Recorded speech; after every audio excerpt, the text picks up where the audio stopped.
Yo, I had a whole hard malfunction, you guys. Sorry about that, man.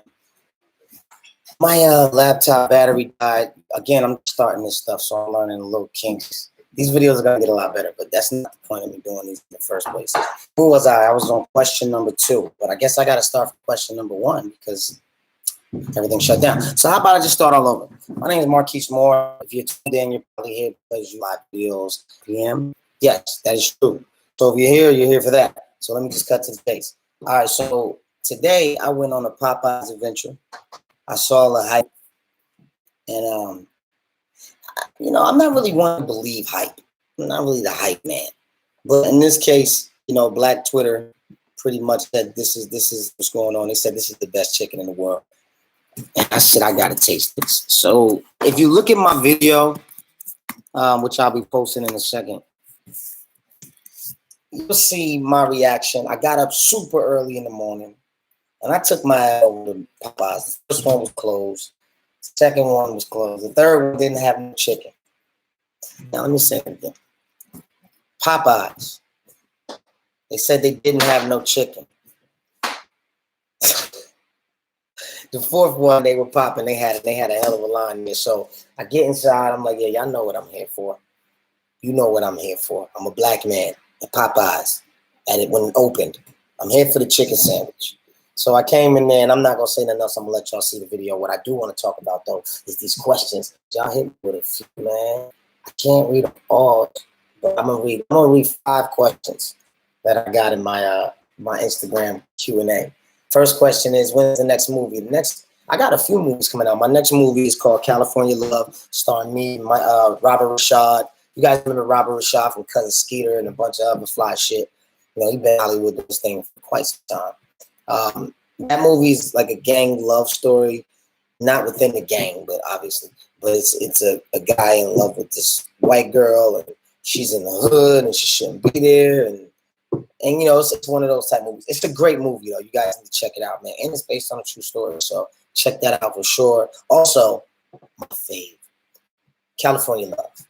This is a movie by Christina Cooper, great friend of mine. She wrote it, directed it, produced it, and I had the honor of working with her and being a part of the project. Shout out to Christina Cooper. Anybody who just came in, shout out to you. Thanks for popping up on me. Next question from Creative Soul Visuals. At what age did you realize you wanted to become an actor, and is it stressful? I've been an entertainer my whole life. My mother always had me like doing plays, like talent shows, all of that shit. Jackie had me in all of that. So to that question, my life, but I knew I wanted to make money as a career when I got my first check from ATL. It was like $20,000, and I was like, holy fuck. What the fuck did I do to get $20,000? So I was like, yeah, I think this is a pretty good deal. And after that, I found out there's even more money in this shit, and I was like, oh, I'm in this for the long run. And is it a stressful job? Yeah, it's stressful as hell because you have to look at it this way, and most actors will never tell you this, especially the ones that feel like they got some type of ego. It is not consistent at all. And the moment you actually make some real money in this shit, you're gonna fucking go nuts. And 99 times out of 10, I don't know nobody who didn't make the money and lose their damn mind. Like my first 6 figures was like 5-6 years ago. And I spent most of it taking care of my so-called friends and my family. Like most of it. I would say like 60% of it I spent on that. The other 20% I fucked it off. And then the other 20 I tried to make investments with.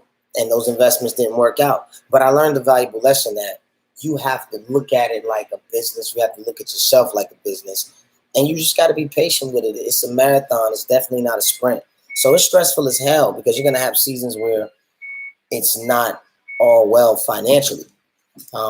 But as long as you stick to the craft, you'll eventually make it do because it's big money in this shit. And I've been in it long enough to kind of carve myself a niche. So to answer your question, yeah, it's a stressful job, but what's not stressful that's worth having? A little bit. Next question from Mellogram314. Your YouTube was cut short, but what was your biggest struggle that you overcome? Shit, being short. No, I'm just fucking with you. My biggest struggle I overcome, I would have to say mental illness, man. I think in the black community, period, there's a stigma like we're not supposed to talk about these things, but I think I've been traumatized. And that's just the truth of it. I mean, seeing murder, seeing drug use young, being incarcerated, being abused, being an abuser, like those are a lot of layers to put on a human being. And I think a lot of us carry the weight of that and never get a chance to really talk about it, vent. So I think the biggest struggle to overcome is staying resilient after you've made mistakes, staying resilient after you've been mentally bogged down with so much stress. And a lot of it isn't even shit that you impose on yourself, man. A lot of it is childhood traumas and just traumas as being, honestly, a young black man in America. That alone comes with its own set of traumas. So you add on life and shit. So yeah, man, overcoming the overcoming is the hardest part. Like I feel like there's always something to overcome. And that's what it can wear on you. It can definitely wear on you. So you need things to inspire you, which is funny because the next question by It's and Naja, she asked me, what inspires you? I think what inspires me most is people doubting me. Yeah, I think that's probably the most inspiring thing. When I feel like somebody thinks they got a better understanding of what I should be doing with my life, as if I didn't know God's plan for my life, that inspires me to prove them wrong. Yeah, I'm inspired definitely by Get Back. I know that sounds bad, but fuck that. I'm inspired by motherfuckers thinking I couldn't do it. I'm inspired by the people who didn't see as far as I saw. I'm inspired by all of that. Like none of that gets me down. I'm inspired by every no I ever got. That's probably my biggest inspiration. This last question is a creepy one, but we're gonna go ahead and ask it. This question is from Big Head Bull. And his question is, do you ever have dreams of dying? Yeah. Damn, that's a tough question, Big Head Bull. Yeah, I have dreams of dying. I think those dreams mean other things, though. I think dreams of dying have to do with transformation. You know what I'm saying? More than anything, like you're shedding a new layer of yourself. I don't really fear death as a a figurative thing. I don't give a fuck about that. Everybody die, shit, somebody dying right now. But when I'm dreaming, I think it's more of a sign of transformation. So that's how I take it. And you're creepy as hell for asking that question, but I still love you. So yeah, man, thank you for these questions. I really appreciate it. As far as how my day went today was a real day of reflection. And I allowed myself to be open to advice. If somebody reached out who I really don't like, honestly, I don't take their advice too seriously because they haven't really done anything that's shown me anything. But they told me they had some advice from me, so I allowed them to give me that advice. And what I noticed was that maybe their intention was good, but people have such a, what do you call it, Warren, when you can't see shit far away? Short-sighted. Short-sighted. People are so short-sighted. And I thought motherfuckers grew out of this shit, Warner. I thought it was like a childhood thing, like they just don't see now because they too caught up playing football, or they don't see now because they too caught up in this. But motherfuckers really got a mentality that never sees the finish line. Usually people will think the same way they think when they hit 30. That is crazy. Because that's like adult. That's crazy. So I'm saying that to say, I have a friend, this guy who called me and said he had some advice for me. He was like, yo, I see what you're doing with your YouTube, and I think, first of all, you should delete your video that you did yesterday. Listen, delete all your videos you did. You should get a new banner, this. Anytime people see you, they should see you at your best. And they should never see you, just the camera wasn't right, and and I listened, and I even took notes. And then he's like, so what do you think? Now, here's the thing. I told myself before I talked to him that I would not rebuttal. And he asked me. I wasn't going to say shit, but then he asked me what I thought. And I told him the truth. I said, one day I went to a football game with George Lucas, and he had on some Levi's jeans that were ripped up, a dingy old tie-dye t-shirt, some dirty-ass sneakers. And there was some dudes, some black kids sitting a few rows up wearing Jordans. They all looking at his Jordans. They saw mine. Mine was fresh. And they was like, yo, dope sneakers. But they looking at my man and they're laughing. And I hear one of them say, yo, get your man right. To me, that was the equivalent of my boy telling me, you know what I'm saying? Like, yo, make sure your shit look good. See, what those kids didn't understand is I was sitting next to George Lucas, who was the creator of Star Wars and a billionaire.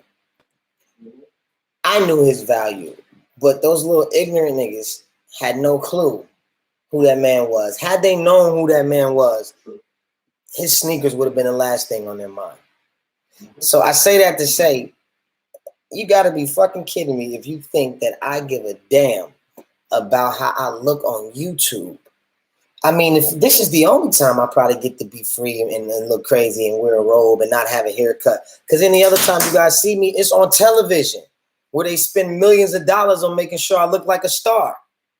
You idiot. Like, I don't have to do that. I don't have to be a YouTube personality that puts makeup on and has bright lights around. And there's enough and I'm not trying to take their job. This is me venting. This is my therapy. And, you know, he's like, yeah, but I can see it being a major revenue stream for you. For you? Maybe, I don't know. And if it is, great. But if it is going to be a revenue stream for me, and by that time I'll have my agent come in and we can do all the bells and whistles. But until then, man, let me have my therapy. Stop trying to make everything commercial. I'm already lit, man. I don't need your help with that. If you want to help me, you can hit up my agent, my manager. Matter of fact, what I'll do is I'll do like a suggestion box. Oh, this is another point that he made. He said, man, because, you know, it's rough out here now with these trolls. And I just had a flashback of my whole career. Like, do you understand that they talked about me when I had nothing, when I was nobody, and it made me tough? Like, I got a layer of tough skin that's ridiculous, bro. There's nothing nobody could say about me that's going to make me feel less of myself. Period. I'm my own worst enemy, not you. Like, nothing. I don't even see you most of the time. Like, I be so lasered in. Like, that's barbershop talk to me. My ex used to say, people have opinions. They're like yesterday's. Everybody has one. Yeah, but you know, like in the barbershop, my nigga, like that's just what they do there. People have a barbershop talk mentality, bro. Like, they really don't got shit going on. That's why they have an opinion, because they're wrong. People have opinions. No, but these are people that are like I wouldn't call them broke, but they have broke mentalities. Same thing here. You know what I'm saying? It's not even like a nigga can have 6 figures in the bank and have a broke ass mentality. If you think that you have to uphold an image, well, maybe you do. Maybe this person does in their industry. That's what you gotta understand. Like, everybody works in a different field, but dude, I make a living bringing characters to life. Major networks pay me to do this. I don't walk on the set until I go see hair and makeup and wardrobe and all of that shit. So give me a break, man. Give me this. You know what I'm saying? I feel as though if I waited till everything was perfect, I would never do shit. Execution is key. I think it's very dangerous when you see millennials out here that you have to have all your shit together before you post a video, or that you got to be super self-conscious before you put something out there or present yourself. Because that's bullshit, man. Everybody started somewhere. Amazon started in the fucking basement. He started, though. If he would have been looking at the skyscraper saying, well, damn, man, what's the sense of even starting until I get a skyscraper? That's the most dumbest mentality in the world, yo. You have to be a real idiot to think like that. And I'm guessing there's a lot of people that think like that. So for those people, if you're open-minded enough, I'd like to share this with you, man. I don't have a haircut. I could do this to myself. I could look fucking crazy if I want. But when this phone rings and it's time to make some money, they're going to shape this up. They're going to put a tattoo on my face if they want. They're going to put a scar on my eye. They could give me a beard. They can make me look old. They can make me look young. Y'all looking at this smoke and mirror shit and thinking that at any moment, if a real production was behind this, it wouldn't change like that. This isn't the purpose of me starting this. I did this so I can have a form of venting and to connect to people that just want to talk to somebody real in a real setting without all the bells and whistles and just have a conversation. That's so tomorrow's gonna be the same thing. I'm just gonna come on here and just have a conversation. This is my journal, man. You know, you don't get to read everybody's journal, so you don't like mine, eat a dick. Peace.